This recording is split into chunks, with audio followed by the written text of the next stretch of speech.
আলেমদের এই মাসআলাতে দ্বিমত আছে, মত বৈচিত্র্য আছে বা ইখতিলাফ রয়েছে। সেক্ষেত্রে উত্তম হচ্ছে মানে যদি গালের উপর হয় তাকে ছেড়ে দেয়া, না কাটা, এটাই হচ্ছে উত্তম, যেহেতু এটাই একদল আলেম এটাকে সুন্নাহ বলেছেন।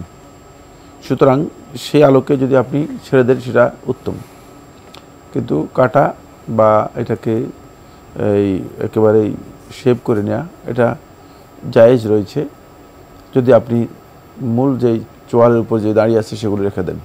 আমরা জানলাম বিষয়টি সম্পর্কে। প্রিয় দর্শক আরও লিখেছেন, ফরজ নামাজ শেষে আস্তাগফিরুল্লাহ 3 বার বলতে হয়, নফল বা সুন্নত নামাজ শেষে কয়বার বলতে হয়? শুধুমাত্র ফরজের মধ্যে এসেছে, নফল এবং সুন্নাতের পরে আস্তাগফিরুল্লাহ বলতে হবে না। জি,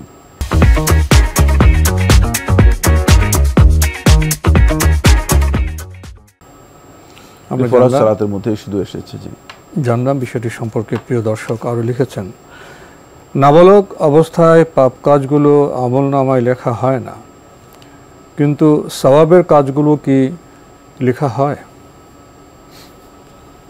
নাবালক অবস্থায় যে পাপ কাজগুলো আছে সে পাপগুলো দুই ধরনের। একটা হচ্ছে সে ব্যক্তি একেবারেই পাপ সম্পর্কে জ্ঞান রাখে না, পাপ করেছে, সেগুলো গুনাহগার হবে না। কিন্তু যদি তার পাপের জ্ঞান থাকে, তিনি পাপ করে থাকেন, তাহলে সেগুলো অবশ্যই গুনাহ। এই জন্য নাবালক এর দুটি স্তর, একটা হচ্ছে প্রাপ্তবয়স্ক হওয়া, বালেগ হওয়া, আর একটা হচ্ছে সন্নু থেমিজ, মানে কোনো কিছু ভালো মন্দ বিচার করার মতো বয়সে উত্তীর্ণ হওয়া। যিনি ভালো মন্দ বিচার করার বয়সে উত্তীর্ণ হয়ে যাবেন, তিনি ইসলামী শরীয়তের মানদণ্ডে অবশ্যই অপরাধী হিসেবে বিবেচিত হবেন।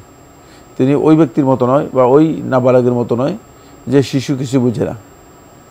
সুতরাং যদি বুঝে তাহলে সে গুনাহগার হবে এবং শাস্তির আওতায় আসবে। কিছু কিছু অপরাধ আছে যে অপরাধগুলো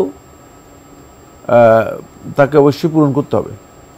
যেমন একজন নাবালক ব্যক্তি যদি গিয়ে একজন ব্যক্তিকে হত্যা করে ফেলে, তাহলে অবশ্যই তাকে দিয়া দিতে হবে, এখান থেকে মানে পার পেয়ে যাবে না। হয়তো এর জন্য কিসাস আসবে না, কিন্তু দিয়া দিতে হবে। কারণ শরিয়ার কতগুলো বিধান আছে যে বিধানগুলো তার উপর প্রযোজ্য হবে, কিন্তু পরিপূর্ণরূপে আংশিকভাবে প্রযোজ্য হবে। যেমন কারো কাছ থেকে যদি ঋণ নেয়, এরপরে ঋণ তাকে অবশ্যই পরিশোধ করতে হবে। নাবালক হওয়ার কারণে যদি বলেন যে আমি নাবালক মানুষ ঋণ নিয়েছি, এটা বলার কোনো সুযোগ নেই। কারো যদি কোনো সম্পদ নষ্ট করে জরিমানা দিতে হবে, মানে এই বিষয়গুলো খেয়াল রাখতে হবে। কারণ সুন্নত তামিজে যখন এসে যাবে, তখন তার সকল প্রকার তাসারুফাত ইসলামী শরীয়তের দৃষ্টিকোণ থেকে এগুলো তাসারুফাতগুলো গ্রহণযোগ্য হবে। কিন্তু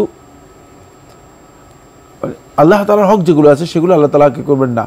ওই রুফি আল কালামু আন সালাসিন, 3 দল ব্যক্তি থেকে আল্লাহ সুবহানাহু ওয়া তাআলা তার কলম উঠিয়ে নিয়েছেন। তোর মধ্যে আনিস সবই হাত্তা ইয়াহতালিম, শিশু বা বালক, হাত্তা ইয়াহতালিম, বালেগ হওয়া পর্যন্ত।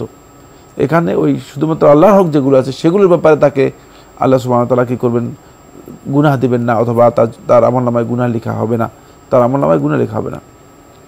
কিন্তু কিছু কিছু ক্ষেত্রে রয়েছে যেগুলোর ক্ষেত্রে তাকে অবশ্যই জবাবদিহি করতে হবে।